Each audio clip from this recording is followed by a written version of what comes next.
talked about the 2016 coup attempt. So everything in between and thereafter. So the floor is yours, and thank you. Barakallahu feekum. Okay, Jazakumullah khair. Let me see if I can share something. Yes, I think I can. Okay. Here we go. Do I have to give you? No. Okay, good. No, Alhamdulillah. I already have it. Yes, it will help me to be on track, inshallah. Okay, so I understand my charge today as talking about Islamic movements in Turkey in general. I will try to touch upon the most significant ones. There are obviously more than one, but I think it would be best if we started with an understanding of the background into which these movements came and in which they developed. Some of it may be already familiar with the students, but I need to put this out there so that those who are not familiar are also familiar from the beginning. Okay, so we are talking about Turkey. Turkey is obviously one of the countries, one of the states that emerged from the Ottoman Empire, but it is not only one of them. It is the state that has a claim to the legacy of the Ottoman Empire, although at the beginning this was explicitly rejected. The inheritance, the legacy of the Ottoman Empire was explicitly rejected by the Turkish state for several reasons. One of them being not wanting to assume some of the debts of the Ottoman Empire, although they did have to assume some of it. But probably the more important one is that the founders of the empire were completely they were completely in hate of the imperial legacy. It was not a good place for them, for most of them. They felt under oppression, especially during the rule or reign of Abdulhamid II from 1876 through 1908/1909. They felt that the Ottoman Empire was ruling on a very large territory, but at the same time, it was not able to rule. It was being oppressed and beaten up from all sides. It was a segment of Europe, and they grew up as soldiers, officers, and statesmen who were supposed to serve this empire and keep it intact and keep it going, but at the same time, they felt helpless. As a result of this, and many other reasons too, but this is probably the pretext and the background in which what I will tell was happening. As a result of this, they grew away and apart from the symbols and ideas, the spirit of the Ottoman Empire. Islam was a good part of that spirit, especially during the reign of Abdulhamid II. Now, Islam was always a part of the Ottoman Empire in law, in culture, in society. But during the last decades of the empire, Abdulhamid II also tried to rely on Islam as an ideology, as something that would potentially unite the disintegrating empire, especially the Muslim parts of the empire. And therefore, there was a political emphasis on Islam too. And all these young men and some women grew away from the empire as a result of this emphasis, because, as I said, they associated everything that the empire represented with something that had to be dropped, right? So, long story short, there was World War I. The Ottoman Empire was defeated and then partitioned. There was a war of resistance that emerged in the empire. The political party, the Party of Union and Progress, that had emerged during Abdulhamid II's time as a conspiracy, as an underground organization, and then became a political party after a coup in 1908, which brought a constitution to the empire, and the Ottoman Empire became a constitutional monarchy at that time. So the Union and Progress Party ruled the empire from there on, although there were several other sultans that came after Abdulhamid II. It was the Union and Progress Party in power. They dragged the empire into World War I, and they lost this war. And then a faction within the Union and Progress Party organized the resistance. As they realized that they were going to lose the war sometime in late 1917 or so, they had the Union and Progress Party had organized cells, resistance cells, all around Anatolia, and that faction that came out of the party that I talked about mobilized these cells and organized the war of resistance. And the war of resistance was primarily against the Greek occupying forces. There were the British, the French, the Italian, who had occupied parts of what is today Turkey, but they were not so keen on holding on to those lands. They thought the Greeks would do the job and they would just be on the side. And when the Greeks lost, they decided to withdraw as well. So in the course of this war, a new government emerged in the lands that today is Turkey, that became Turkey, and they declared a republic. They, in 1922, as you can see there, they abolished the Sultanate, and then for 1 year it was an assembly, the Grand National Assembly, that ruled the country. And then in 1923 they declared Turkey a republic, and they elected a president, and this president was Mustafa Kemal, who later took the last name Atatürk. As I said, it was the Union and Progress that ruled from 1908 through 1918, and then it was a faction within the Union and Progress Party that was even more secularist, even more Westernist than the general composition of the Union and Progress Party. So what we can say is that it was a radically Westernist, radically secularist faction of the late Ottoman ruling elite, political elite, that founded this republic. Now, there was a Grand National Assembly, as you can see there on the screen, between 1920 and 1923, before the foundation of the Republic, or rather 1924, 1 year after the Republic. And it was composed of many people who were religious as well. But as the new elite took over the government, they eliminated all religious people and also the Kurdish faction within this resistance, because the resistance movement, organized primarily in Ankara, had an agreement, an understanding with the Kurdish tribes in the east that the Kurds would also be a part of this rule. But immediately after they took power over, they started to eliminate all those politically active and effective individuals who could challenge the new ruling elites, Westernist / secularist / nationalist ambitions. Many were assassinated, many were taken to courts and executed. But in the end, what we can see is that by mid-1920s, we had this new government in place. In 1924, they abolished the caliphate. They had abolished the sultanate, but the caliphate was still there, represented by a member of the Ottoman dynasty. They abolished the caliphate in 1924. And then they started to pass these laws and regulations that represented the new direction, or established a new direction that the government was going. So you can see that they passed a law on unity in education in 1924. What that meant was the closure of all religious educational institutions, madrasas, mosques, schools, maktabs. The unionists in their last years had instituted this thing called Imam Preacher schools, and they had opened a few of them.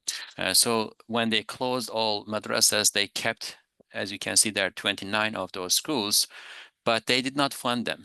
In 1926, they closed all of them but 2, and then those 2 were left to their own means, and they also disappeared by 1930. What that means is between 1930 and 1948 or so, there was 18 years, there was no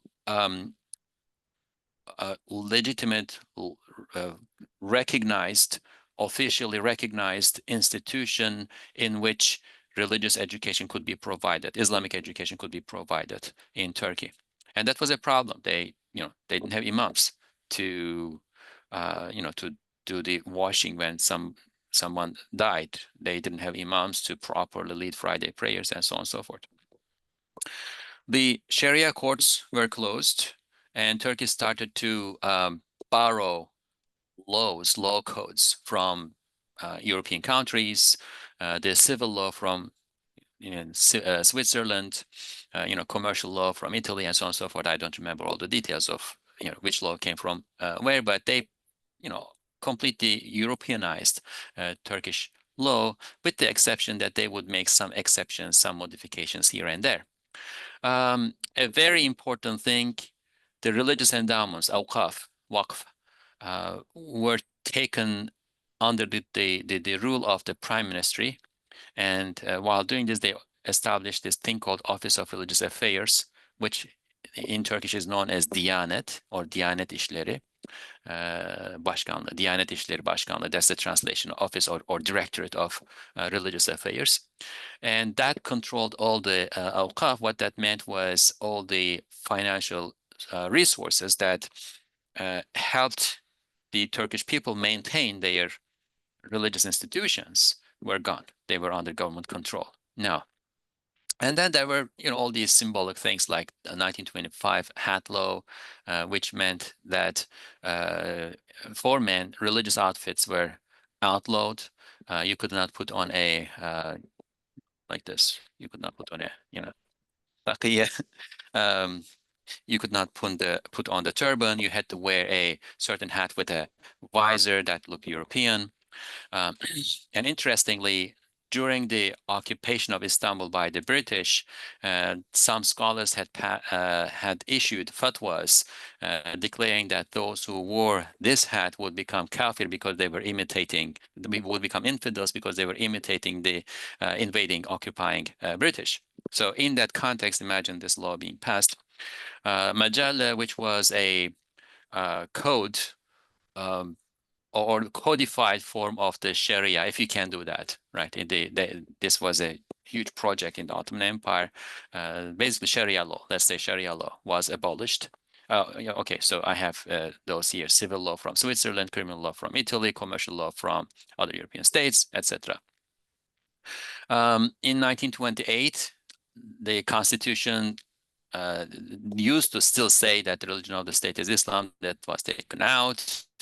In 1937, as you can see here, laicism or secularism was introduced into the constitution. They changed the alphabet. The Ottomans used to use the Arabic alphabet to write in Turkish. That was gone. They introduced a Latin-based script. And in the process, what that meant was, because they banned the Arabic alphabet, what that meant was that you could not teach the Quran to your children. Certainly not at schools, etc., but even in your house, even at home, if somebody denounced you for teaching the Quran at home to your children, the military police would come and take you and question you and sometimes imprison you. And then there was a language reform, which is one of the most, I would say, idiotic things that was done at the time. What that meant was the purge of Arabic and Persian origin words from the Ottoman language, which was a very substantial portion of the Ottoman Turkish language. And as a result of that, the Turkish people are still experiencing an amnesia. They cannot read, they cannot understand. The average man in the street cannot understand texts that were written, say, in the 1920s, 1930s, following the evolution, the growth and consequences of this reform. All right, so this is the background that we are talking about. What we see is a militantly secularist ruling elite that has almost complete government powers in its hands, and that is trying to do away with religion in the country. And obviously, if any of you has been to Turkey, or as you said, you have been talking about Turkey, that attempt to do away with religion in Turkey does not appear to be appear to have panned out. Right now, to illustrate what was going on at that time, and also to introduce one of the people whom I would point to as representing why the Turkish state was not able to do away with religion in the country. This man, the picture of whom you are seeing on the screen, Süleyman Hilmi Tunahan, was the head mudarris of Fatih Madrasas. And he was also the head of the Association of Madrasa Professors, Mudarrises. When the madrasa professors learned about that law in 1924 that closed all maktabs madrasas and banned any educational activity outside of the purview of the Minister of Education, they sent a telegraph to Ankara, to the government in Ankara. They said, we, the undersigned, are ready to teach religion without any monetary compensation to the willing Muslim children. So the idea was they were trying to placate the government in Ankara and saying, we understand that we just came out of war, we don't have money, the government does not have money, we are willing to teach bona fide without a recompense, without compensation. So the answer from Ankara was quite prohibitive and curt. They said the law on unity in education is in effect. Acting against its stipulations is subject to severe punishment. So basically, just shut down, shut up, disappear from our site. Some of them were retired and they were given retirement salaries. The rest were not. We don't want you anymore. You are, you belong to the old regime. You don't belong here. Oh, one thing I didn't mention, but it's here. 1932, the adhan was banned. The adhan in Arabic was banned. They translated it into Turkish, and they wanted to be called from the minarets in Turkish, but legally you cannot call that adhan. Therefore, we can just say adhan was banned. Something in Turkish was being called from the minarets. And here you see a newspaper clip about 19 people in 1933, 1 year after the ban, who were condemned to prison for attempting to call the adhan in Arabic in the minaret. So it was not a joke. You cannot call the adhan quietly. It's a public activity, right? If you call the adhan, you could go to jail, and many did as a result of that. And that law remained in place until 1950. So this is the context. And on the face of it, we have a very powerful state that's trying to do away with religion. But at the same time, what we see is, with hindsight, what we see is that was not successful. So we can come up with a few theories, and these do not have to be mutually exclusive. They all have a role in this. And I categorize them under three, and one of them is that although this government looked all powerful because there was no alternative power, no alternative organized power in the land, perhaps with the exception of some Kurdish tribes at the beginning, which was eliminated later on. Although it looked all powerful because of the absence of alternatives, it was very weak. It was very shallow. The country was dirt poor, and if a country is dirt poor, you cannot tax it much. If you cannot tax it much, you cannot have a pervasive government machinery, and the Turkish state did not have a pervasive government machinery. The country was about 80% rural, 20% urban, and the government was able to reach to the urban spaces organized there, but the rural spaces in the country were mostly left beyond the state's day-to-day control. This does not mean that there was no impact on the rural areas, but it was very limited.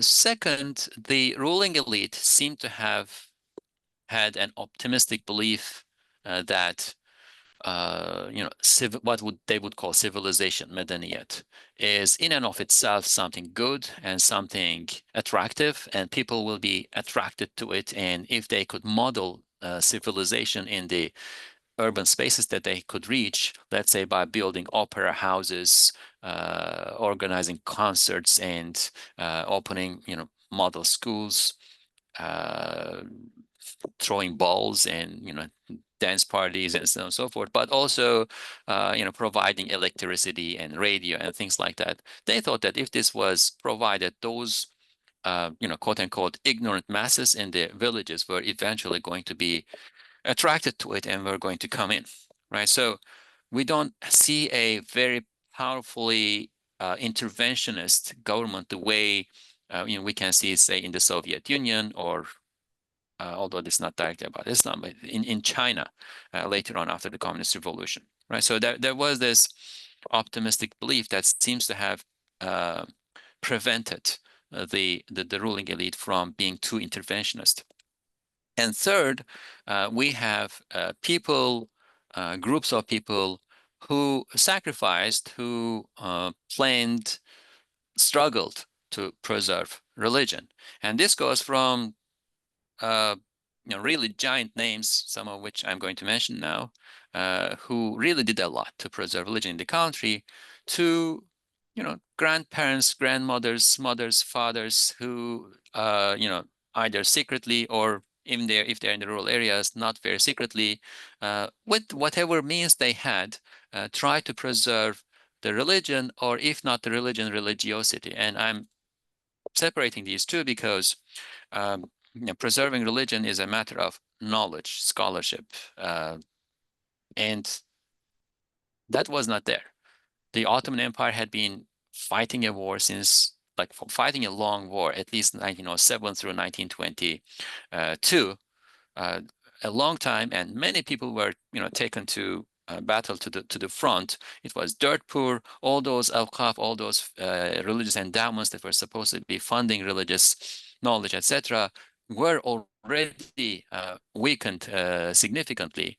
And it's not a very surprising thing to say, find someone in the 1930s, let's say a small child in 1930s, being taught a few chapters from the Quran and the basic motions of the prayer by their parents, but not having access to any further religious knowledge. Not even the imams were, very, um, very good in what they were doing. But religiosity was preserved regardless, right? Those people who could not teach more than a couple chapters to their children, perhaps the Fatiha, maybe Ikhlas, right, were devout, and they passed this on to their children, right? So we need to, when we say preserves our religion, we need to make sure that we are not only talking about heroes or named heroes, but there are all these unnamed heroes as well.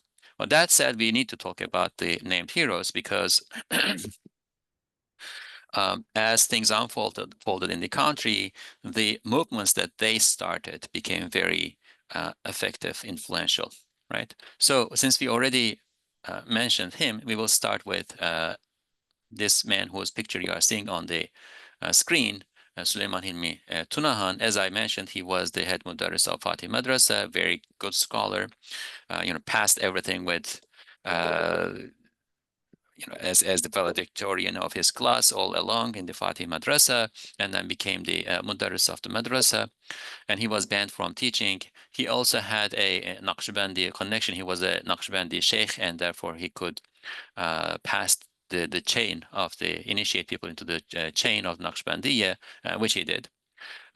So for some years, he's I guess dumbfounded, like he doesn't know what to do. Because he cannot teach as the mudarris. He is declared a remnant of the old regime.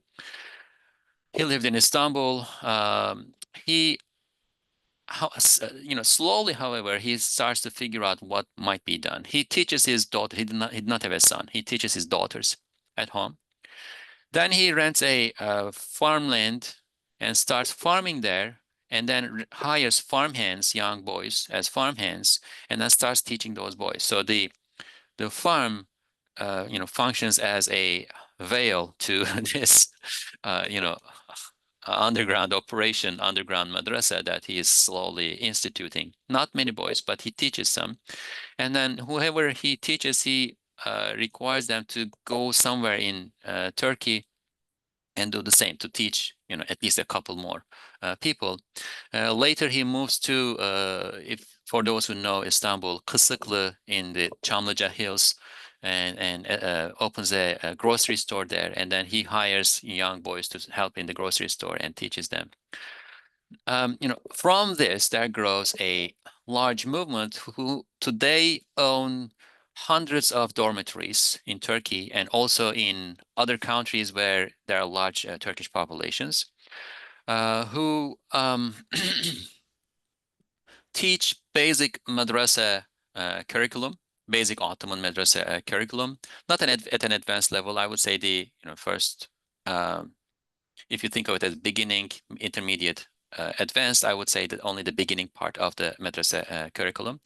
And importantly, in the 1940s, 1950s, 1960s, into the 1970s, this movement was one of the primary suppliers of imams in the country. Süleyman Hilmi Tunahan did not produce scholarly works. There is only one book that I know of that he wrote, and that was an alphabet to teach how to read and write the Quran. But he had this service, and he must have done that with a lot of sincerity, that it just took off. He passed away in 1959, and I have met people who had studied with him in the 1950s. As we will see, in the 1950s, things started to change in the country, and at that point, he was teaching almost like a more established madrasa context. Right, but that took off, and as I said, they have hundreds of dormitories today where students attending elementary school, secondary school, college stay, and while they follow their regular government education curricula, they also follow the madrasa curriculum that this movement provides. And as I said, they also have this Naqshbandi aspect, although it does not function fully like a tariqa, it is tamped down. The tariqa aspect of this is significantly tamped down, but they still give bayah to the person leading the movement. Currently, they have some tensions going on with the government. They are trying to stay under the radar, but that's a bit difficult because, as I said, they have a lot of institutional presence in the country, so it's difficult to stay under the radar. Okay, so this is one of the movements. They are known as Süleymancıs, after Süleyman Hilmi Tunahan's first name, so you can think of it as followers of Süleyman. This needs to, okay, the slides need to switch, so we will next move to Said Nursi. Now, when we had first done this with Dr. Hisham, last year, the initial conversation was about having a lecture about Said Nursi, about whom I wrote a book, and hopefully it is in the process of being published. But then we expanded the scope and included other Islamic movements, other Muslim movements in the country. Therefore, I'm shortening what I would normally be doing about Said Nursi, but it's a bit difficult for me to do because that's what I do most of the time. But that's what I have been doing in the past 10 years or so. Anyway, Said Nursi is another giant, another hero in this context that is crucially important in the preservation of religion and religiosity in Turkey. And I would say not only in Turkey, but globally, right? The Süleymancıs are more or less only in Turkey, but Nursi is a global Islamic scholar. He is part of the global Islamic tradition now, because he did not only initiate a movement, but he also produced a very important, we can think of it as a Quranic exegesis, Risale Nur or Risale Nur, or Epistles of Light, which I would suggest represents the cutting edge of Islamic scholarship in the fields of exegesis and kalam especially, and it has significant insights for the disciplines of hadith studies and jurisprudence.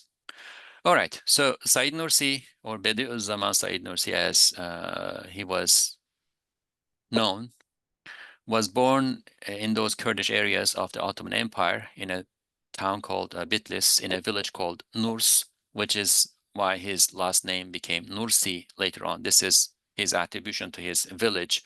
When it is written in Arabic, people tend to read it as Naurasi. That is not correct. In Ottoman Turkish, the word Nurs was written with Nun, Waw, Ra, Sin, and that's why his name is written in that way. But anyway, he was born to a poor peasant family. Long story made short, he attended madrasa and finished madrasa at a very young age. He was a prodigy. He had a photographic memory. He would just look at something and memorize it immediately, and also had a very sharp mind. He did not only memorize things, but also able to connect things and judge things very sharply. As a result of this, this is wrong. This should be 1878. That is the more up-to-date information. I should fix it later. As a result of this, at around age 14, 15, he had his general madrasa ijaza. He was, what that means, he was certified to teach the Islamic sciences at age 15. And he starts going around the villages, towns of the Kurdish areas in eastern Anatolia, northern Syria, engaging other scholars in debates. This was something that people would do at the time. And he keeps out debating everybody. He does not ask questions. He only answers questions, and he out debates everybody. And as a result of that, he earns a lot of jealousy, but also he earns the name Bediüzzaman, which means the marvel of time. Later on, he let's not go there yet. Later on, he stays in the residence of the governor of the town in eastern Anatolia called Van, and this governor had a large library that included many modern texts about sciences, geography, chemistry, geology, biology, also translations of Western philosophical, political treatises, and so on and so forth. He devours all of that too, to the point that this governor was very fond of Nursi and having inviting experts, let's say in geography, like whoever he could find in the town of one. Let's say the geography teacher at the high school that's in the town. He would invite this geography teacher to his home, and he would invite Nursi and meet at a dinner table and then have them debate on some issue about geography, and Nursi would out debate all these people too. Right. So he had both of these sciences in hand. 1907, he decides that there needs to be some educational enterprise that teaches religious sciences and these, let's call them positive or empirical sciences together, that combines them. And he wanted to establish a network of madrasas for this purpose. And he goes to Istanbul to seek funding for this at the last days of 1907. And then immediately he finds himself in the whirlwind of that revolution that I mentioned takes place in the Ottoman Empire, and that brings a constitutional monarchy to the empire. He sides with the, he had a very, let's call it freedom-loving character. He sides with the constitutional monarchy at the time. Later he sides with republic, and later when the term democracy was introduced to the country, he sides with democracy.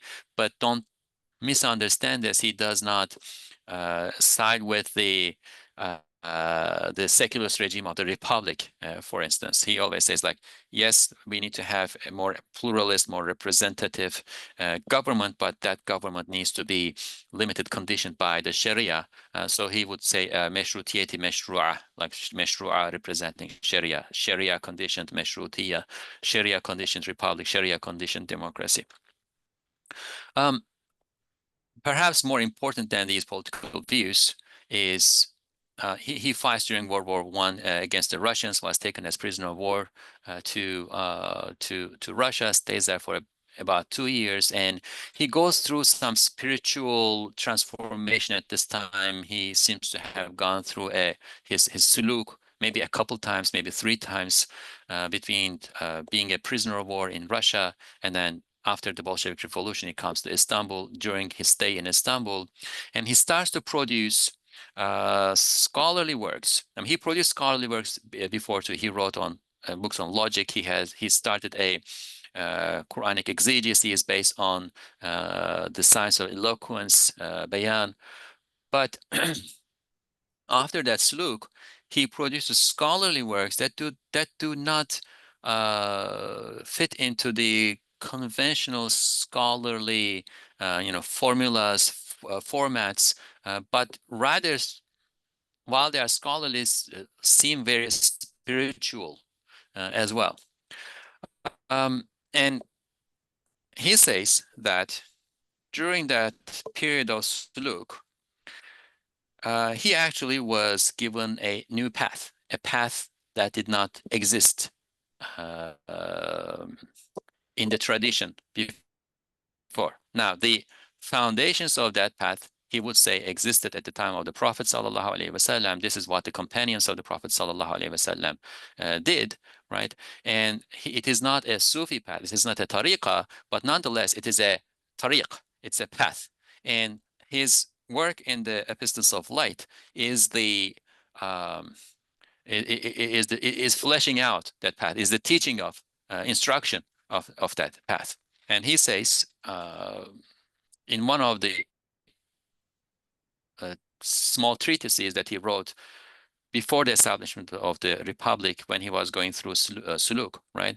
He says, know that he who is enabled by divine grace can go from outward appearance to reality, from zahir to haqiqa, for those who know Arabic, without crossing over the isthmus of the Sufi path, i.e., without having to go through wayfaring, suluk.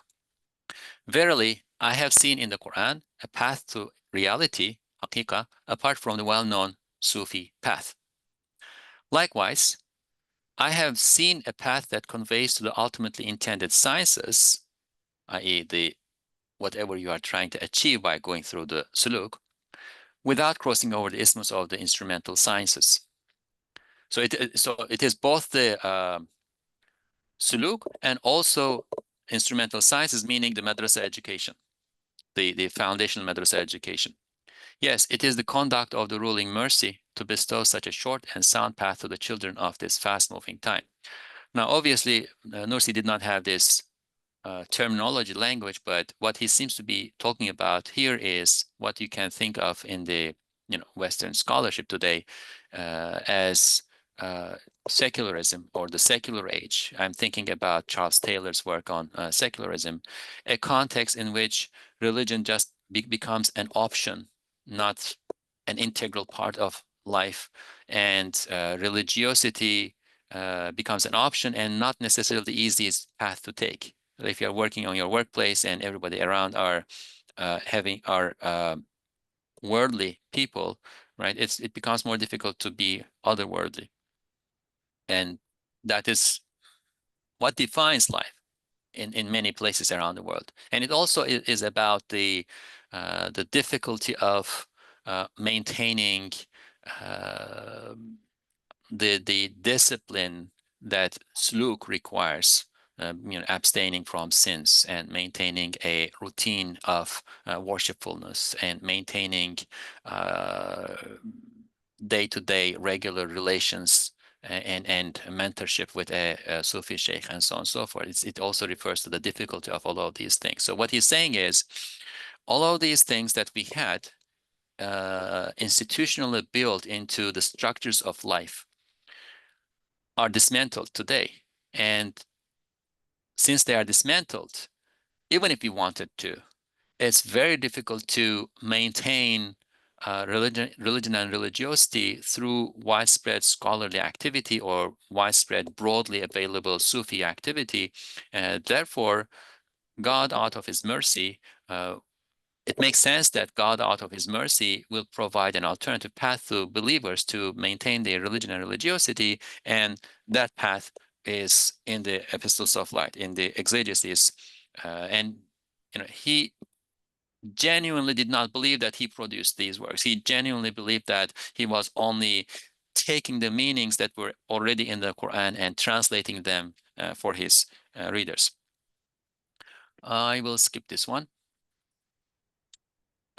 So he writes these works, which are very powerful. Now, when he writes those works, however, he is not a celebrated scholar, right? We are in the 1920s, 1930s. We have that Republican government in place. He is Kurdish. He actually was invited to the Grand National Assembly in 1923 because of 1922 and 1923, because of his activities against the British occupiers in Istanbul. And he goes to the Grand National Assembly and he sees there that this new emerging ruling elite is not what the Ottoman Empire looked like. He wants to struggle with that for a while. He writes a open letter to the parliamentarians, and about 60 people actually start praying after his interventions. But he has an altercation with Mustafa Kemal.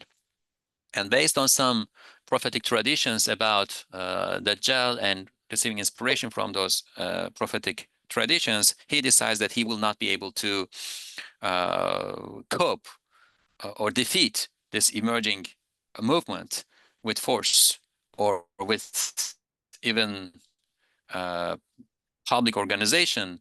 He decides to retreat, and he goes to his hometown. He goes to Van and retreats to a cave, literally to a cave with 3 or 4 students, and continues to teach them there. But around this time in 1925, there was a rebellion in this area, a Kurdish rebellion, and the government pounds the region, literally pounds the region, exiles many people, executes many people.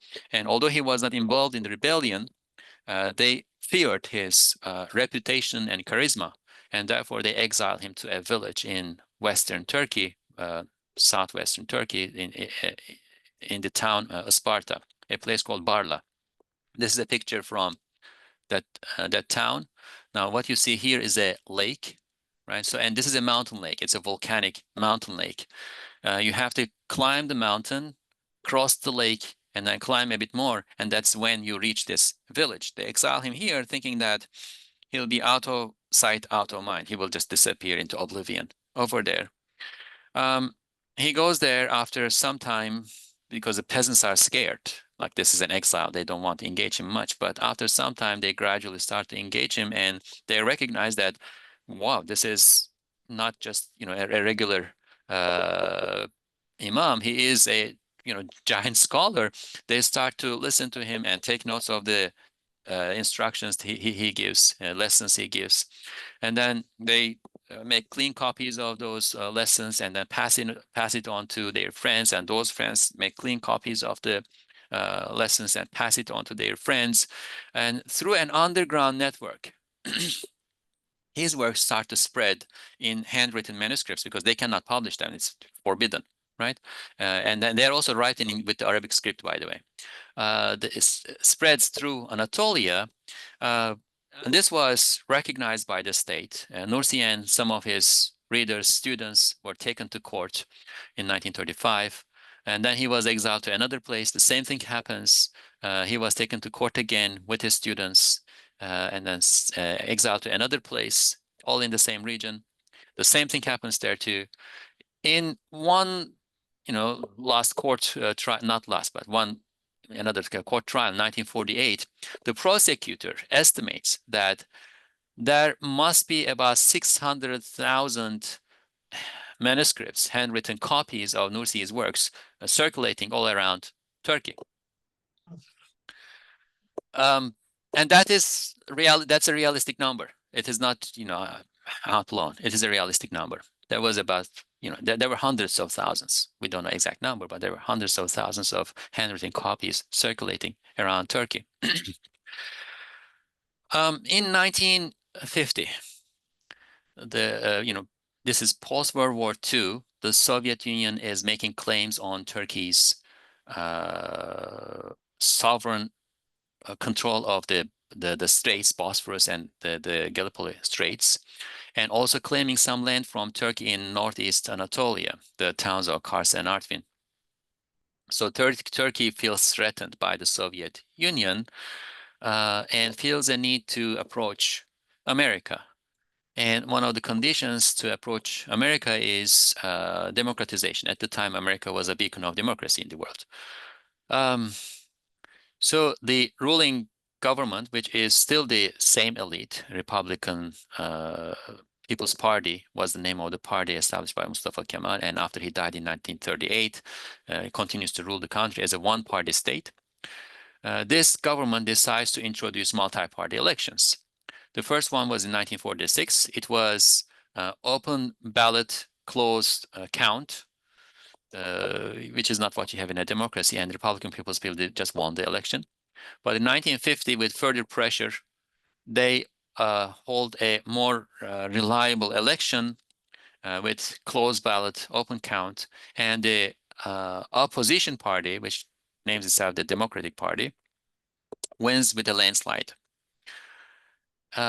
This was not a necessarily Islamist party. The MPs, the elite of the party were still products of late Ottoman and more so the early Republican educational and cultural institutions. However, they were populist, and Turkey had not become urbanized yet. It was 20% rural, urban, 80% rural at the beginning, and it was still 20% urban, 80% rural. So this new populist government wants to or needs to address the demands of Turkish peasants and some small townspeople who want their adhan back. Remember, adhan was banned, right? One of the first things that this new government does is to allow the adhan to be called in Arabic. They also allow the opening of Imam Hatip schools. I'm going to talk about that in a little bit. New schools where you can train imam and preachers. That's Imam Hatip school or imam and preacher schools. So there is some relaxation on religious activity. And remember, Nursi was in exile. They allow him in 1953 to settle where he wants. He chooses to settle in Sparta, where this little village Barla is. And they also allow him to have a few students stay with him. So all his exile years, he was not allowed to have anybody stay with him. So they allow five students stay with him. And he teaches those 5 students. He had produced all his scholarly works by this point. He teaches his students how to read those scholarly works and how to grow a network, a community through the readership, as the readership of those works. And that community grows during Nursi's life and after Nursi's life. As I said, it is not a Sufi order. There is no chain of transmission. There is no official leadership. Everybody, and this Nursi would include himself in this, by the way, everybody is equally students in front of the text. So it's a text-based community, which leads to a lot of division, by the way, because anybody can claim to have a good grasp of the meanings of the text and read it well, and people gather around this person. But Nursi insisted that the conditions of the time call for collective communal activity more than an activity around a singular individual. And this is important because this is like a foundational, essential principle of Nursi's path. Path of light, they would call it, Nur Yolu, path of light. Okay, let's leave Nursi on the side for now and move on to another thing. And I don't know how I'm doing by time. It's way more than 45 minutes. Yeah, okay. I'll probably go for another 20-25 minutes, and that should still leave us more than half an hour, inshallah. Inshallah. If you can do a little bit less than that, just so we can let you decompress as well, but you have the floor. Okay, we'll try. Okay, so next, this man, Jalaluddin Ökten, a madrasa graduate from Trabzon, but also somebody familiar with the new text, very good in philosophy. He comes to Istanbul, and since he could not teach religion, he finds a job as a professor of philosophy at a high school in Istanbul.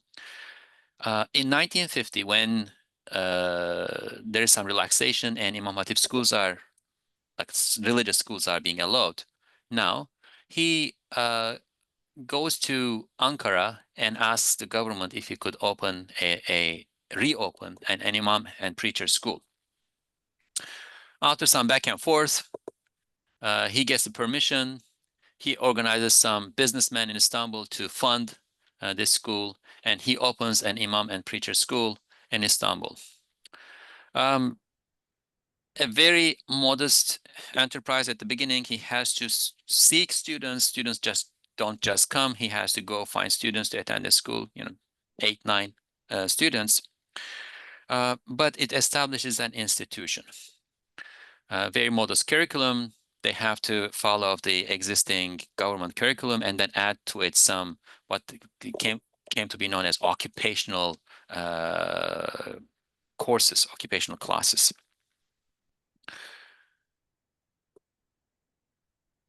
We are going to leave that on the side too, but know that today hundreds of thousands of students attend imam and preacher schools. From there, these schools grew as a network and became a prominent entity in Turkish Islam. And obviously, since they have been around for 75 years, slightly more than 75 years actually, there's some precedent too. There is a network of graduates. There are, societies of graduates of Imam Hatip schools and so on and so forth. So it's not only the schools, but also a community that grew out of these schools.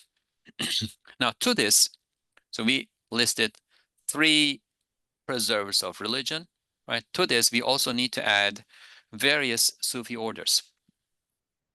I'm saying various Sufi orders, but primarily the Naqshbandiyya. The Naqshbandiyya had spread significantly in the Ottoman Empire, and especially the Anatolian and Balkan parts of the Ottoman Empire in the 19th century. And therefore, when the Republic was founded, the Ottoman Empire was Ottoman Empire disintegrated. The Sufi component that we have there in Anatolia is primarily the Naqshbandiyya. Now the Qadiriya is there, Shadiliya is there, Rufaiya is there, the Mawlawis are there, and there are other smaller Sufi orders, Bayramiya, etc. They're all there, but the most important one is the Naqshbandiyya, especially in the Kurdish regions and in other parts of the country too. However, 1925, the Sufi orders were banned in the country. All Sufi lodges were closed. All sheikhs were instructed not to continue their activities. Those who were found to be continuing their activities were either exiled or executed or imprisoned. As a visible institution, it more or less disappeared. I would say more or less disappeared even in the rural areas, because to begin with, the overall impact of 20-something years of war on the country had impoverished all these institutions. Those sheikhs were going to the war and fighting and dying. Those disciples were going to the war and fighting and dying. So it was already impoverished. And then on top of that, you have this further government pressure. But those who continued to exist had to go underground in like mountain areas, in distant villages, and they continued to do what they were doing. In the Kurdish areas today, there's a very large Naqshbandi presence, but that is something that came back after the 1970s, I would say. So an example of one of those comeback stories is this Sheikh, Ahmed Zahid Kotku. As I said, he was a Naqshbandi sheikh, and in the 1930s and 40s, he cannot do what he would do as a sheikh normally. He spends most of his time as in a small village, a distant village of Bursa, the town of Bursa, in the close to the Marmara Sea. But when things start to relax in the 1950s, he moves to Istanbul. He starts to teach out of a mosque in Istanbul called Iskender Pasha. And people start to gather around him, and he starts to initiate people into this order as well. The other person you are seeing here is, or was, his son-in-law, who took over from Mehmet Said Kotku in 1980. Now, there were several Sufi sheikhs like Mehmet Said Kotku who start to initiate people into the Sufi orders, etc. But one difference with Kotku is that he was in Istanbul and he managed to attract the university students, the more conservative, religiously oriented university students, as well as some bureaucrats, as well as some statesmen. His activity is 1950 to 1980, like 30 years. And those who attracted to himself, he would also encourage them to enter into politics. Therefore, the politically active Islamic characters that we have in Turkish history, many of them were affiliated with Mehmet Said Kotku, if not officially, if they did not take bay'ah from him, if they did not pledge allegiance to him, they attended his lessons, conversations, and they were influenced by him. Now, among them are Necmettin Erbakan, the founder of the second but first significant Islamically oriented. Calling it Islamist is a bit difficult at the beginning, but in time it will become Islamist political party in the country in the 1960s. Here we have him having a conversation with a famous Islamic/Islamist poet, Necip Fazıl, and Necip Fazıl was a disciple of Mehmet Said Kotku. Right? So Erbakan founds this political party that was closed many times and then came back many times. In its last iteration, it was known as the Refah Party, the Welfare Party, and now his son is leading a party called the New Welfare Party. So it started a tradition, political tradition in the country, and he was affiliated with Mehmet Said Kotku. Now, again, among those people who were affiliated with Mehmet Said Kotku is this person who was the prime minister of the country between 1983 and 1990, and then the president of the country until 1993 when he died, Turgut Özal. As you can see, he is not, somebody that you would associate with like very religious, very pious, but he was religious. He prayed 5 times a day. In his youth, he seems to have been drinking and so on and so forth, but he was privately religious. And in the 1980s, by liberalizing the country, he also relaxed many remaining pressures on religion, which opened up room for many Sufi orders and other Islamist movements to flourish in the country. Again, he was affiliated with Mehmet Said Kotku. Now, this is Erbakan in 1997. As I said, he entered politics in the 1960s. His party disappeared, came back many times. The last time he was in politics was in the 1990s. And that was the most successful time for him, actually, because there was a very divided political system, many political parties, and his party got the highest number of votes, and he became the prime minister of the country, 1996. The problem is the Turkish military still represented that original Republican elite in the country, and they did not like this. So that started a tension between Erbakan and the military intervened in 1997. Not a direct coup, but there were these institutions, political institutions, in which the military and the civilian government would have almost equal participation, although the military had the higher hand. And in those institutions, they tell Erbakan that either he resigns or they are going to intervene. They are going to organize a coup. So Erbakan had to resign. His party was banned. He could not return to politics thereafter. However,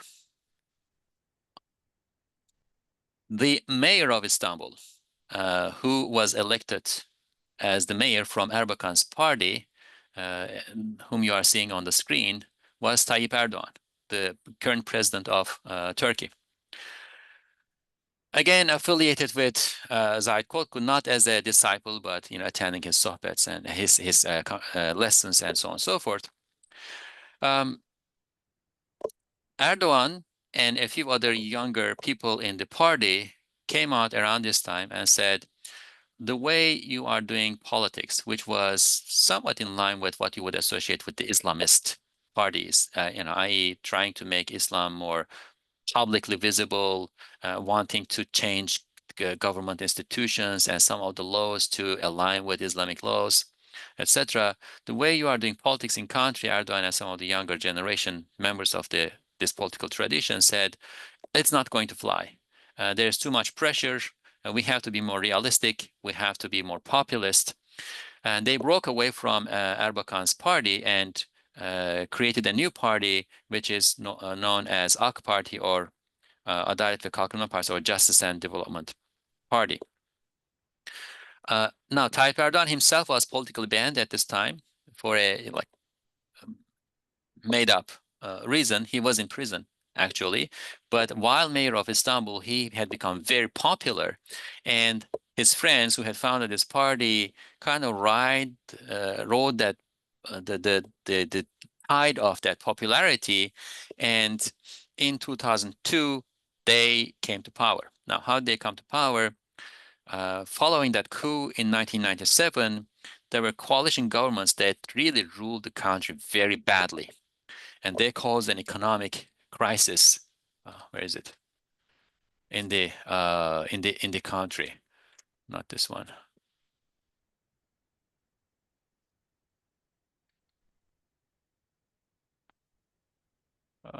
Well, I'm missing a slide here. Let me just tell you. They had to do devaluation, and what that meant was the value of dollar in the country doubled overnight. And what that means is that the value of the Turkish lira was halved overnight. That led to a horrible economic crisis. IMF had to intervene, and it intervened. And there was a couple years of IMF tight policies, and IMF set certain policies in place. And then the dissatisfaction that the people had with the ruling political parties of those coalition parties led to the rise of the Justice and Development Party, and they got the votes. They became the party in power in 1990 in 2002. Now,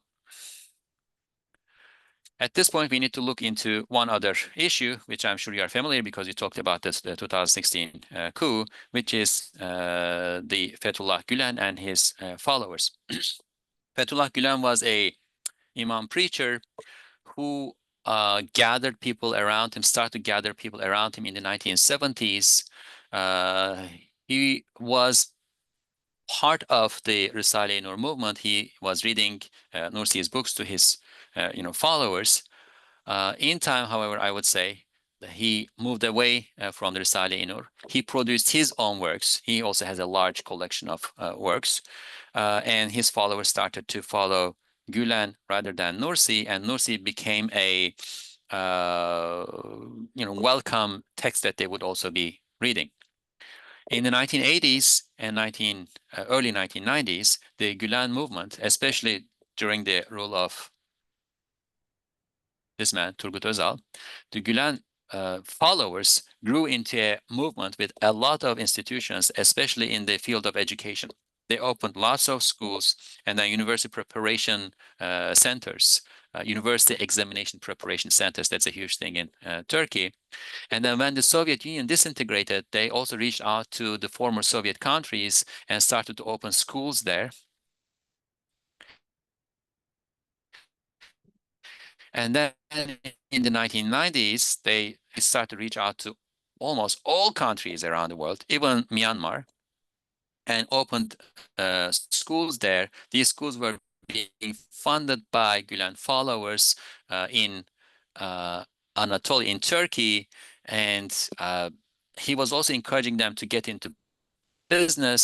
So it became a movement that had activities in all rounds of life. They were very big in publication. This is the logo of their TV channel.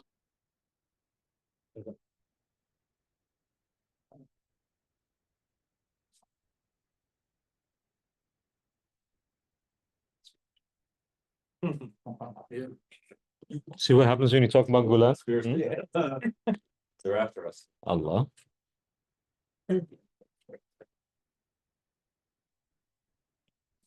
Weird.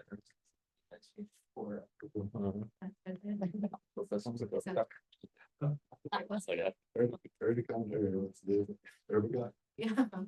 Like the Like the 80s mafia family. It was like totally Sopranos, yeah. The stash. Oh. His computer shut down. That's a lot better. That's really like, Yeah. Okay. So good. Because in putting it to work. So Suleiman Hilmi Tunahan, it is that movement. it is, huh? Yes. So they refer to themselves as Suleimani or Suleimaniya. Oh, the Suleimansi. Suleimansis. I didn't realize they had like a big network. Huge. I've heard of them, but I didn't realize they had in the US. I didn't think they have. Okay. Assalamu alaikum. Assalamu alaikum. We can't hear you. You are mute. Okay, sorry about that. I No appear to have problem. forgotten to plug my computer. So It's let me okay.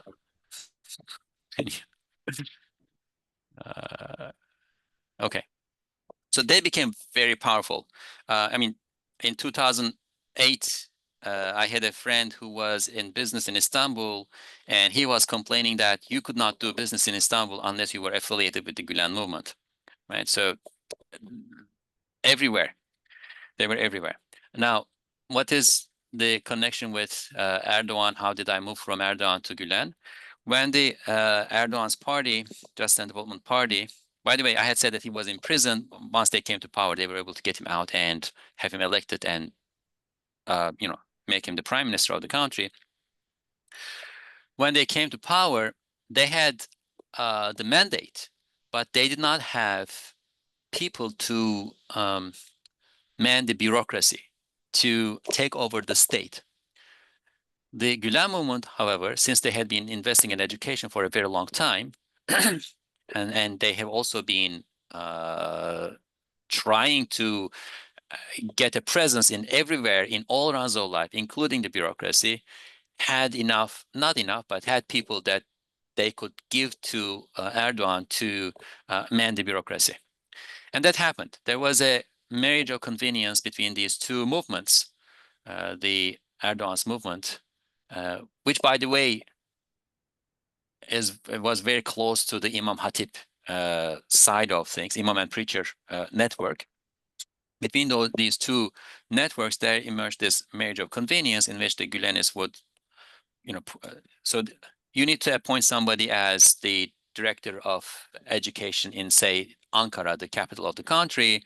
The Gülenis would say, well, we have this person, he is good, why don't you appoint him? And Erdogan would appoint that person. And this happens everywhere. The thing is, as we move forward in history, come closer to 19 teens, to 2000 teens, the Just and Development Party movement also trains its own individuals who can man these positions, especially coming from the Imam and Preacher network. Erdogan himself being a Imam Preacher school graduate, that leads to a competition between the two. Now Erdogan wants to eliminate the Gülen people and appoint people that he trusts more. The Gülenists, on the other hand, had acquired significant power in the government to the point that they start to challenge Erdogan's or the Just and Development Party's policies, especially with regard to issues related to the Kurdish presence in the southeast and so on and so forth, also in the economy. So between 2011 and 2014, late 2013 for a couple of years, perhaps starting even earlier, we have this hidden competition going on between the two movements. And in 2013, Erdogan decides to start closing some of the Gülen educational institutions. And the Gülenists therefore turn against Erdogan more openly. And they use their presence in the state, the police, the military, and so on and so forth, to challenge and undermine Erdogan's legitimacy. We have recordings being circulated around and things like that. Then Erdogan turns more explicitly against the Gülen movement and starts to close their institutions further. So what leads to that coup in 2016 as a result of this growing competition and now rivalry and then now enmity is, it seems in August 2016, the government was planning to fire all officers in the military that were related or associated or affiliated with the Gülen movement. And there were officers in the military that were affiliated with the Gülen movement. That's not a secret. And Erdogan had, as the prime minister, was involved in their promotion and appointment personally. He knew who they were. And if he did not, the intelligence services knew who they were. It seems they wanted to eliminate this military presence. Now, it was one thing to eliminate the schools, etc., but another thing to eliminate military presence. It seems those officers in the military learned about this, and they planned the coup in a rushed way in July 2016. They seem to have been primarily in the Air Force, and to some extent the land force, but mainly the Air Force. But it was a rushed and badly planned attempt and failed. All right, so one last thing, what happens to this Justice and Development Party? All other movements are, growing and spreading, etc., doing what they do. Now, the Gülen movement, after the coup fails, was eliminated totally from the country. Upwards of 200,000 people were imprisoned, fired from their positions. Many left the country and are living in exile, and so on and so forth. Right? That movement is more or less no more, because it was their business presence in Turkey that was financing their activities all around the world. And once that's gone, there still is activity around the world in countries other than Turkey, most countries other than Turkey, but it is only a shadow of its earlier existence. What happens to Erdogan? Well, the problem with Erdogan or his party, Justice and Development Party, is it was founded by people really smart, really well-meaning, really idealist, really well-educated, and really, in most cases, convinced about a pluralist, representative government. And as part of this commitment, they said, we don't want people to be in politics for decades. We want new faces to be able to have an opportunity to enter into politics. Therefore, after 3 terms, we will all leave the party. We will all retire from the party, and we will open up room for the next generation. And they did that in 2002, 2015. By that time, many of these people left, retired from the party. The problem is Erdogan did not retire. He just switched positions. He became the president instead of the prime minister. And new people now filled in those positions in the party. And the problem is they had been in power for, almost 15 years.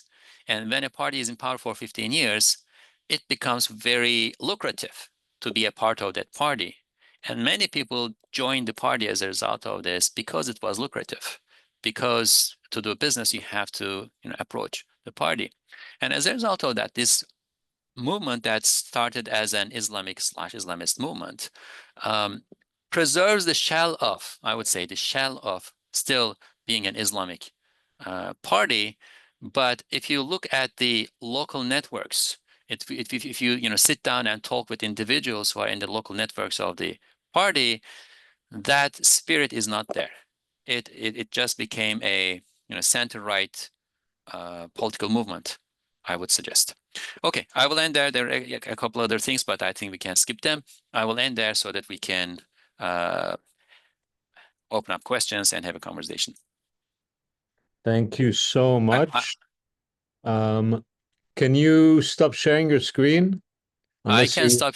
No, I can't unless stop you sharing my really, screen. unless you really want us to keep on looking at Erdogan waving. Well, I mean, let me quickly show these pictures then. This is Erdogan in 2009 saying 1 minute and, talking to press in a very harsh voice. You may remember that.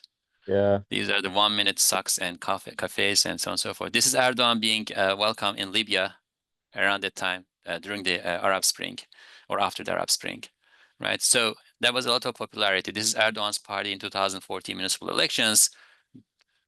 This is a scene from the coup. This is, oh, I should have mentioned this. Erdogan in 2017 saying that interest is the cause, inflation is the result, and therefore if we bring interest down, inflation will go down. And he implemented that policy for about 5 years in Turkey. That's why we have a very high inflation today, because that goes completely against the convention about economic wisdom. Yeah. And this is Erdogan in 2024, Erdogan's party losing all those municipalities as a result of this inflationary pressure on the people. All right, I can stop it now if I figure out how to do it. Actually, go back to the one on inflation. Oh. How up to date is it? Oh, here we go. Okay. I think this like is 2 years pretty old. up to date. Yeah, it's 2 years old. It's May 23. Yeah. But Yeah. I'm just curious if it ever began to recover. It didn't seem that way last time. No, it is recovering now. Let's see if I have it. No, I don't have a more up-to-date one. It is. But he changed the interest rates, right? He let it go back. Yeah. So after that municipal elections, he recognized that it's not going to go this way. He appointed a new person as the head of the central bank, and they raised the interest rates, and inflation is now coming down. But what happens is because of all these policies, they have to maintain a very tight belts policy, which is very similar to what IMF would have been doing. Yeah. So therefore, they are still bleeding.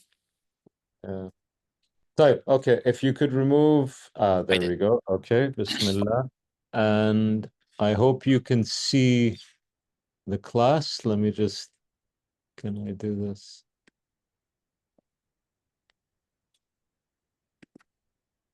Okay, so good. Okay, type, alhamdulillah. So thank you very much. One small question for you, because you mentioned the Sulamansi movement at the beginning. I didn't know this. One of the students just pointed out to me they have a wide network in the US for like halal food and things like that. They must really go under the radar, because I knew that they exist as a movement. I didn't realize that they had their own networks of, did you say schools as well? Schools, construction. Not schools, not schools, dormitories where students would stay. Okay. And you said construction companies. So they construction companies, subhanallah, like Sufi Caterpillar. Okay. So I didn't know that. Maybe they can do the shoes too. But the question I did have was, what sort of relationship, if there was any at all, between them and the Nursi movement? Because the Nursi movement, I think, really influenced even Kotku and the other sort of main trends within what eventually becomes Turkish Islamism. But what about the Sulamansis? They have been friendly, and they have stayed out of their way, each other's way, mostly. I've seen people who have like studied with Süleyman Hilmi Tunahan, and then also read the Risale-i Nur of Bediüzzaman Said Nursi. But in general, one would be either a member of one of either the Süleymanci movement or the Nurcu. Nurcu is the word that we use for Nursi's followers, Nurcu movement. But generally, they, as I said, they stayed out of each other's way. They saw each other as serving the same purpose.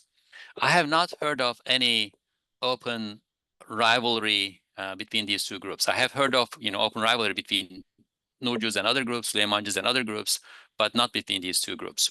Now, that said, do they know about each other, well enough?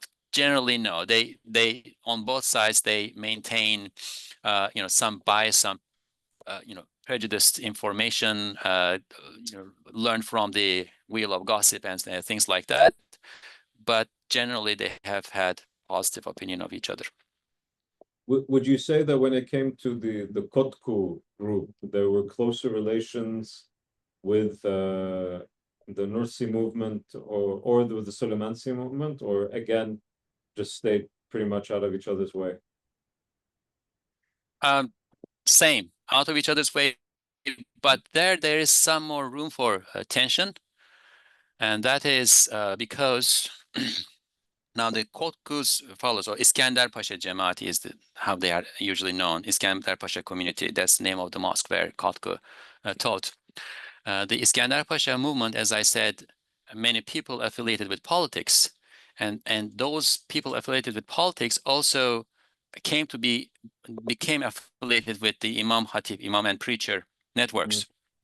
And Imam Hatip Preacher networks and the Süleymancıs had a conflict. And that's because starting 1940s, as I said, 1950s, 60s, it was the Süleymancıs underground educational activity that was training imams in the country mostly. When the government allows the opening of imam and preacher schools, the government, through the Diyanet, through the Office of Religious Affairs, begins to eliminate imams trained by the Süleymancıs and replace them with imams trained in the imam and preacher schools.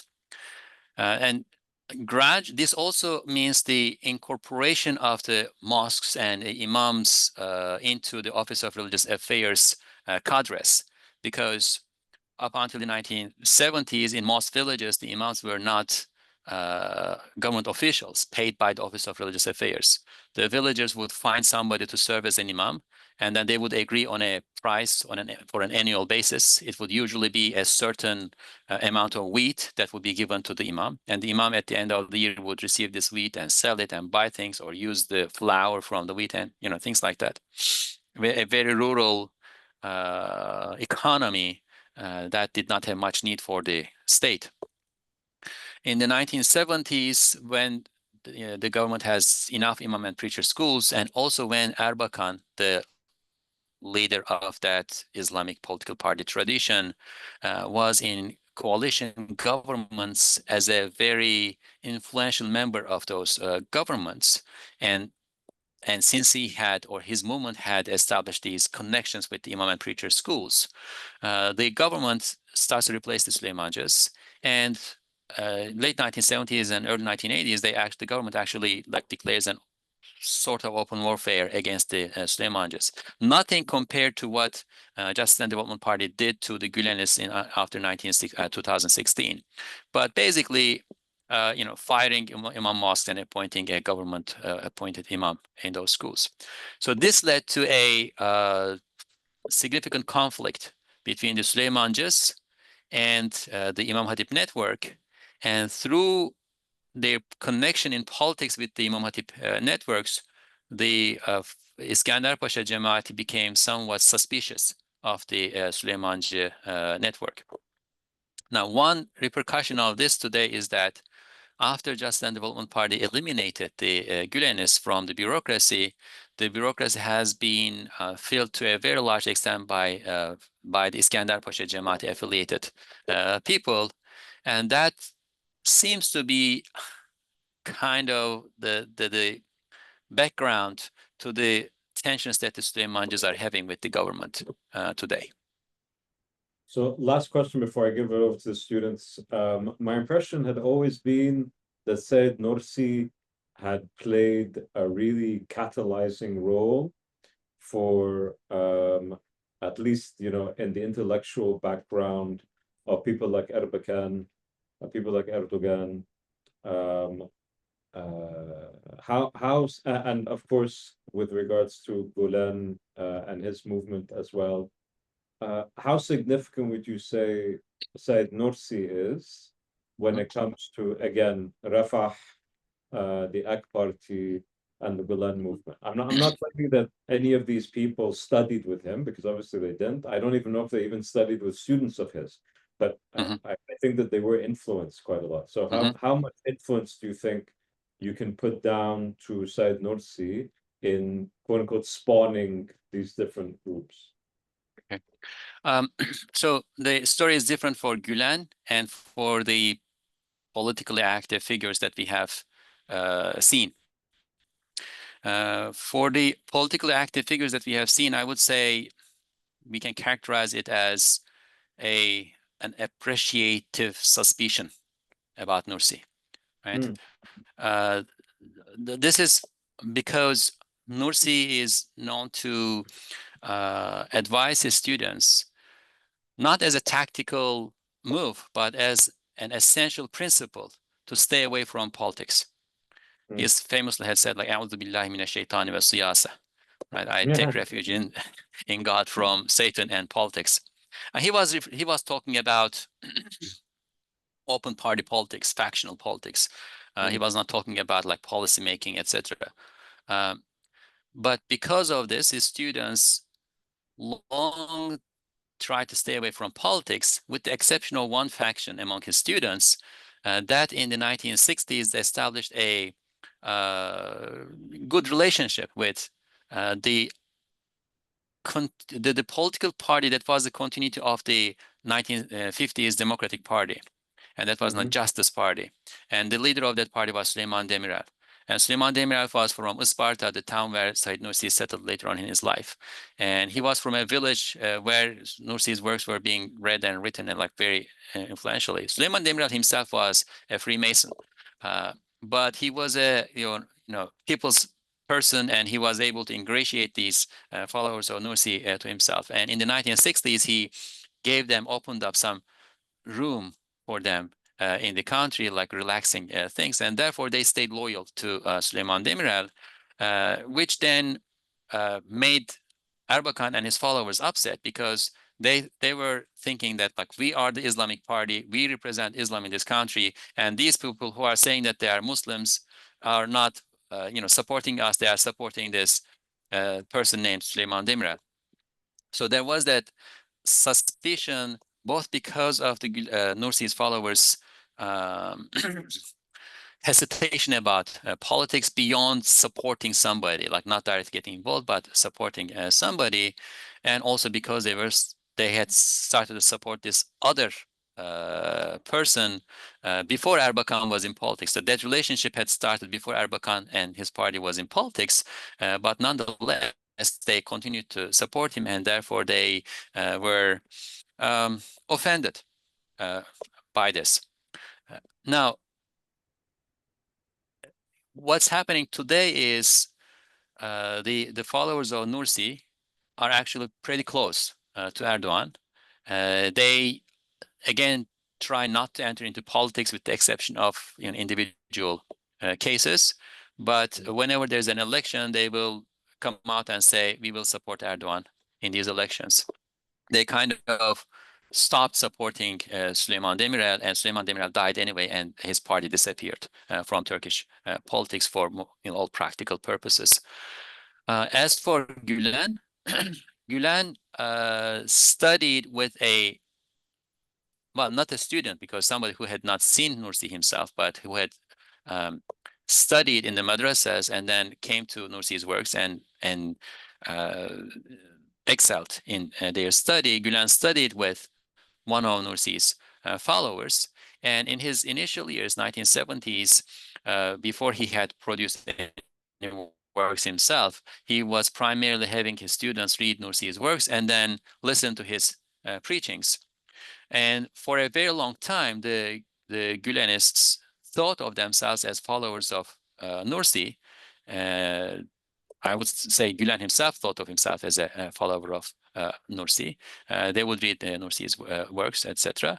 But by the time we reached 2000s, Gülen had produced so many works, and the movement had grown so much that they kind of start to look down on the more traditional, conventional Nurjus, follower of Nursi, and this included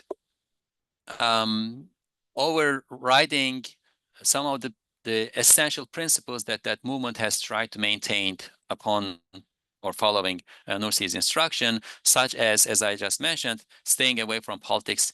And Nursi also said administration, right? He did not want his followers to directly get involved in politics and administrative activity. He said that their function, their role, their purpose was to preserve people's faith. When one enters into politics, for those who are receiving inspiration from them, it becomes difficult to know whether they are reaching out, whether the Nurjus are reaching out to save their faith or because they want their political support, and so on and so forth. He said no involvement in politics and administration. Another very important problem that appeared between Nursi's principles and the Gülenist movements is because they got involved in worldly affairs so much, business, publication, broadcasting, schools as business enterprises, and so on and so forth, they started to move with the perceived requirements of those institutions. So if you are in the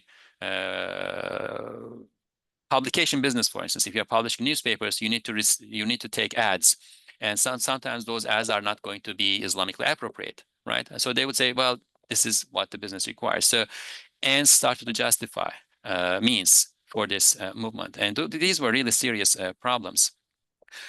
So they kind of like grew apart from the rest of Nursi's followers, and in 2011, if I'm not mistaken, all other groups that followed Nursi came together and jointly wrote an open letter in which they disowned the Gülenist movement as one of theirs. Now, what was happening in the Gülen movement is people were still reading Nursi's books, but reading Nursi's books is a almost like a devotional activity. The way you do your awrad in a Sufi order, you read Nursi's books if you are a follower of Nursi with reflection and so on and so forth. In the Gülen movement, it had turned into a like ritual. They would read, like when they gathered, for instance, they would read something 15 minutes, everybody yawning and not listening, and then they would then move on to listen to a preaching by Gülen, which at that time with the internet was being made available twice a week, or read one of the works of Gülen. So I would say the Gülenists started with Nursi, but Gülen kind of created his own movement and moved away from Nursi. And the political side of this thing, they started very suspicious of Nursi, but in time, because they have stayed out of politics beyond just supporting somebody, that grew a more friendly relationship in time. And that friendly relationship actually increased after 2016 because Justice and Development Party turned to the rest of the Nurjus to further delegitimize the Gülen movement, saying, look, these are the people who actually represent Nursi. The Gülenists were not the representatives of Nursi. They started to publish Nursi's books in the Office of Religious Affairs. The Office of Religious Affairs has published Nursi's books since 2014. Thank you. Mm. Okay, so we've got some time now, alhamdulillah, for some questions. I'll probably ask them to pose their questions all at once, and then you can respond to them as you see fit, inshallah, because we have about 20 minutes before we need to let you go. So I'm going to ask them to address their questions all in one go, inshallah. So who has questions? 1, 2, 3. Okay, then let's, if any of you have questions, then please we'll all ask them in one round, and then we'll go back to Dr. Mustafa. Yes, go ahead. Yes, so And try to raise your voices so that we can. my question is, how do you see the future of the AK party in Turkey, especially with Erdogan being the main person, and he's getting pretty old, so I don't know if he's going to run for another term. And then even if it's not the AK party, like how do you see like Islamism or, you know, just religion generally in Turkey in the future? Okay, Mike. I'm curious to know about the current status of the Hizmet or Gulen movement here in the US. Okay, and Tariq. two questions. Comparing and contrasting Islam's growth or Islamic activism in America versus the Turkish community more generally, whether in America or in Turkey or whatever. Excuse me. The American Muslim Islamic activism has led to the establishment of religious institutions and religious conventions most predominantly. But what I'm seeing from this presentation is that the Islamic activism that is rooted in Turkey has led to political, economic, and educational networks. So it seems really different in terms of the fruits. So why do you think that is? And then the second question is, do you believe secularism failed to meet its objectives in Turkey? Why or why not? Sophia, you can say. Oh, yes. What role do you see women playing in the future in terms of party leadership and political leadership? Did you hear them, stuff?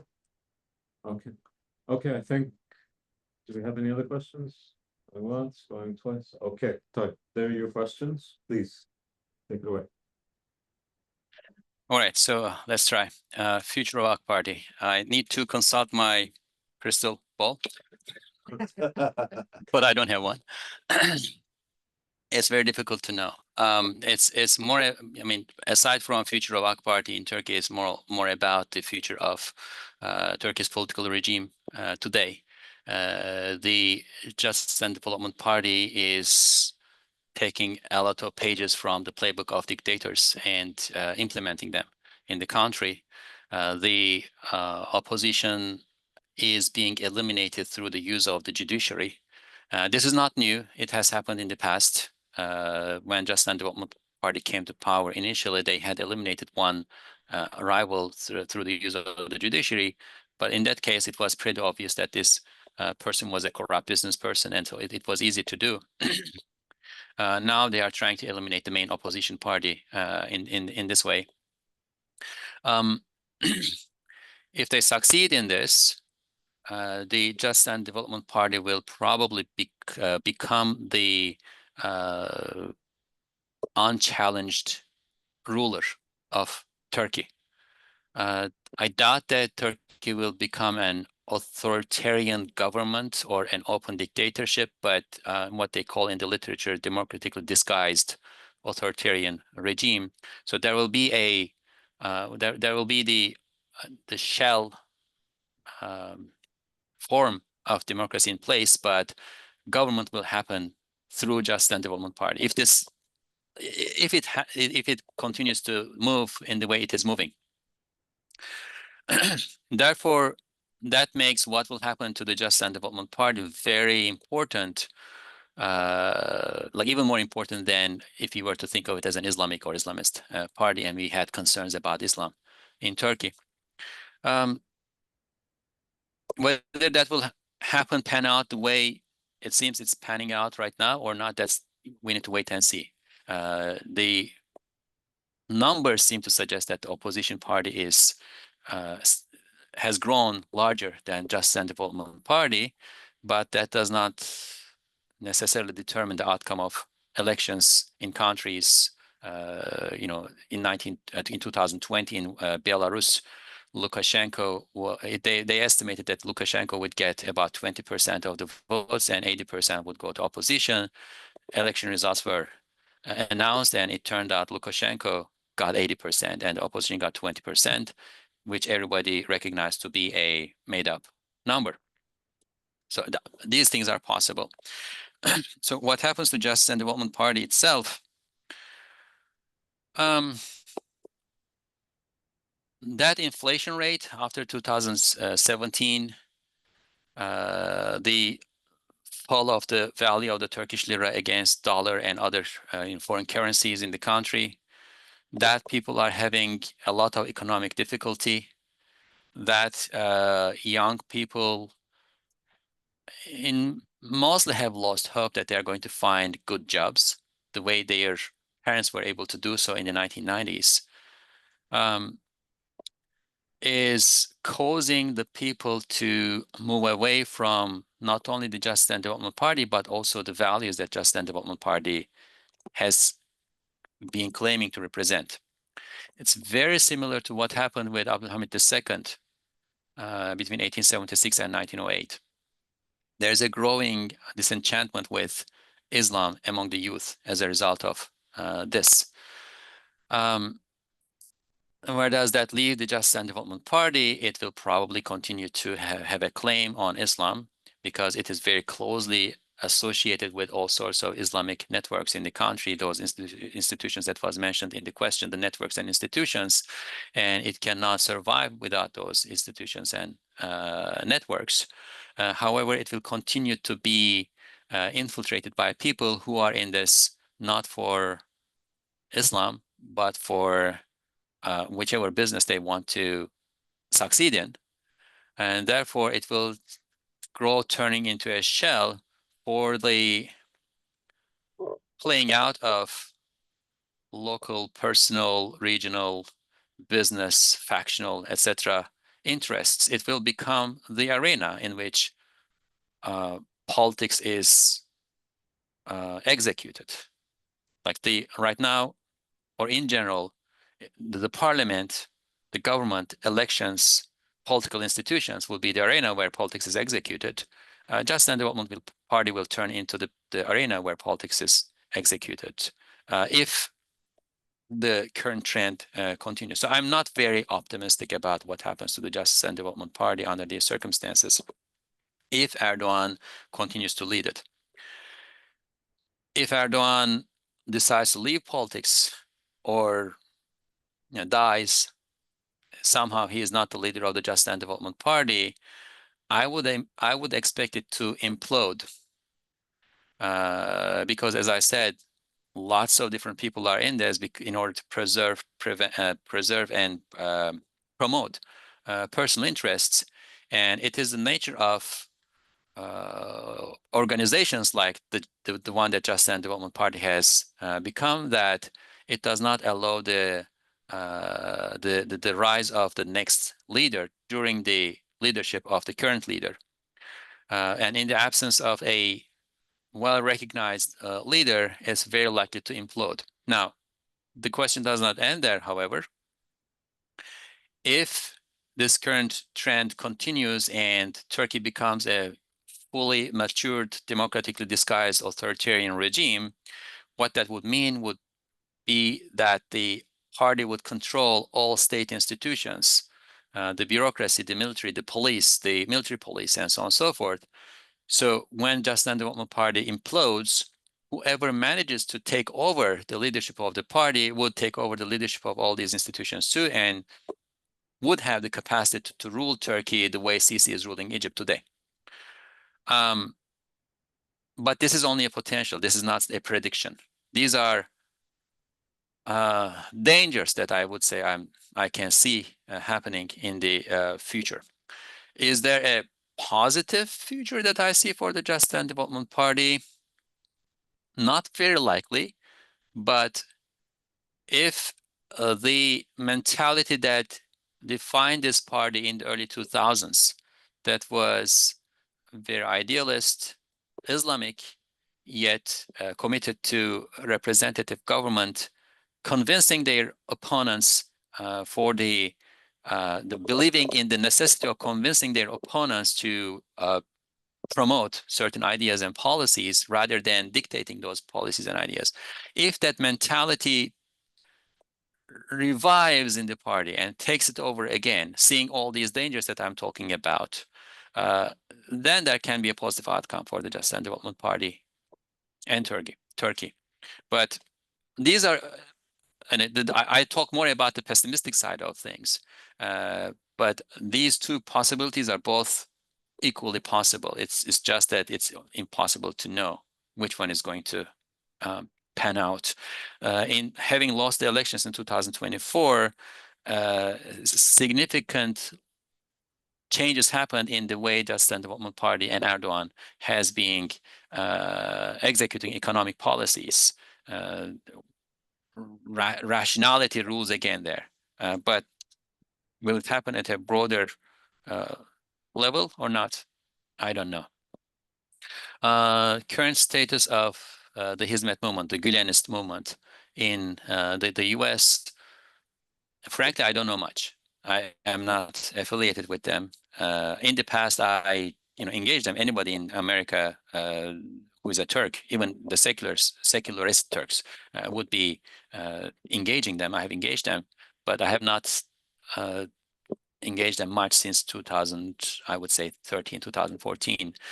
What I'm hearing as hearsay is that since Gülen died, and before he died, he was incapacitated to some extent for a couple of years at least. And since this was a very large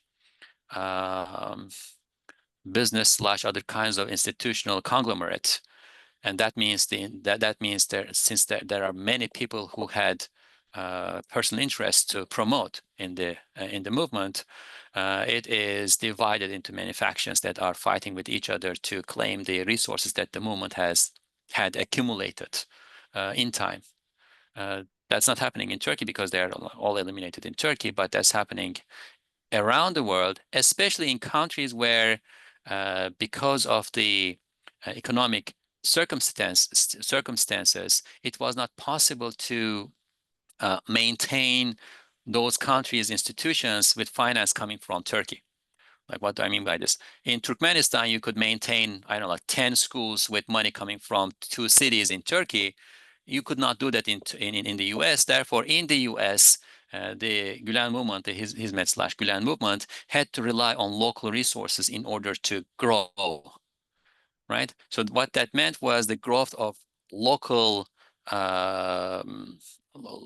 assets, right? And now there's a competition rivalry going on about who will take over these assets in the US and in other places, like I would say probably, I don't know, I know US better than this, but probably in Germany, probably in England, right? Richer places, richer countries. Next, compare Islam's growth in the US versus Turkish community in the US and Turkey, Americans and religious institutions and networks. Now, that question is, somewhat beyond my paycheck, above my paycheck. I cannot claim to know the American institutions well enough to compare with what happens in Turkey. But the observation in the question that in America, it's more so about institutions, and in Turkey, it's more so about networks that then build institutions, and in some cases deliberately decide not to build institutions, but remain as networks, right? That is correct. Beyond that, I'm sorry, I don't have too much insight for that question because, as I said, perhaps we would need to speak in more detail, and I would need to understand what's at stake in this question better. Did secularism fail its objects in Turkey? I would say yes. The early Republican elite that wanted to build a secularist country in the image of Europe, that associated civilization with Europeanization and associated Europe and civilization with, I would say, more so the appearances of civilization, such as like opera houses and dance balls and the women exposing their hair and things like that. I would say that failed. Correct. Secularism as an ideology in Turkey failed. However, secularism as a global current, like the thing that Charles Taylor was. I mentioned Charles Taylor, talked about secularization as things becoming more worldly, consumerism leading the way, taking over communities, families, individual minds, all that stuff, right? Secularism as a way of life, something that emerged from capitalism and probably even left capitalism behind and turned into consumerism. That is in Turkey.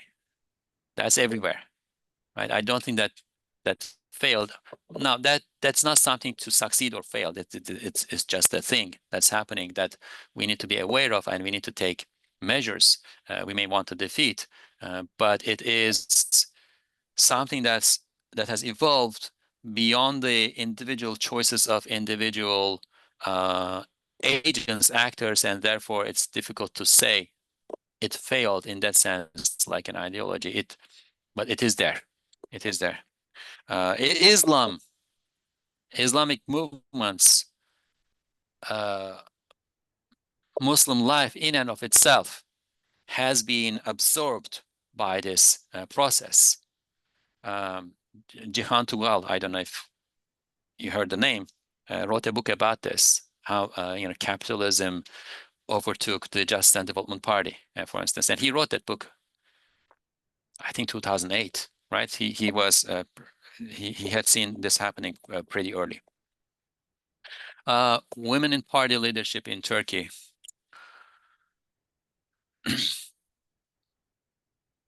Generally, they are very active. Women are very active. This is, in Turkey, in the process of the country's urbanization, women just came out and they became part of almost everything, especially in local networking. Women are very important. Remember, I mentioned that Necmettin Erbakan came to power as the largest party in the 1990s. What brought him to power at that time was the local networks, the local organization of his party at the neighborhood level, and it was women who did that. Now, can women take leadership positions in Just and Development Party? As long as they don't take the top, right? I don't foresee a woman becoming the leader of Just and Development Party, but women as appointees appointed by Erdogan have taken a number of seats. So there is not a explicit bias against women taking leadership positions, as long as not the top position. The problem is in the way that this party is functioning now, or all political parties in Turkey functioning, nobody rises to leadership positions on their own merits by working with people at the local level and then rising up to the next and rising up to the next and so on and so forth. It's rather there's a leader in the party and the leader decides who's going to become what. So if Erdogan decides to appoint 5 women as ministers, he will do, and nobody else is going to object to that. If Erdogan decides to appoint no women as ministers, he will do, and there will probably be some disgruntlement here and there, but in the end, nobody will object to that. Women have taken party leadership positions in Turkey too, however, and that's a possibility that can happen. Okay, so the question about US versus Turkey, I couldn't answer that question, I suppose, satisfactorily, but if there are follow-ups, I can take them. No, you did wonderfully. Of course, the question that is preeminent on my mind, and I think so dire, Said Nursi was Shafi'i, and he didn't convert the country to Shafi'ism. I find this absolutely abysmal failure. But besides that, very grateful for all of your comments and explanations over the last 2 hours. We've taken up so much of your time, but I think that we really have developed a newfound appreciation for the complexities of how Islamic movements and political Islamism developed in Turkey over the past more than century. And I don't know many people who would have been able to cover the width and breadth remotely as expertly as yourself. So thank you, Dr. Mustafa, and I hope the class will join me in expressing our appreciation. Thank you. I hope you have a wonderful rest of your classes, and I hope everybody leaves not only my lecture, but this overall course with a lot of benefit, inshallah. May God put blessings in it. Inshallah. I mean, Barakallahu fikum. Take care. Wa fikum. Assalamu alaikum. You too. Alaikum salam wa rahmatullah.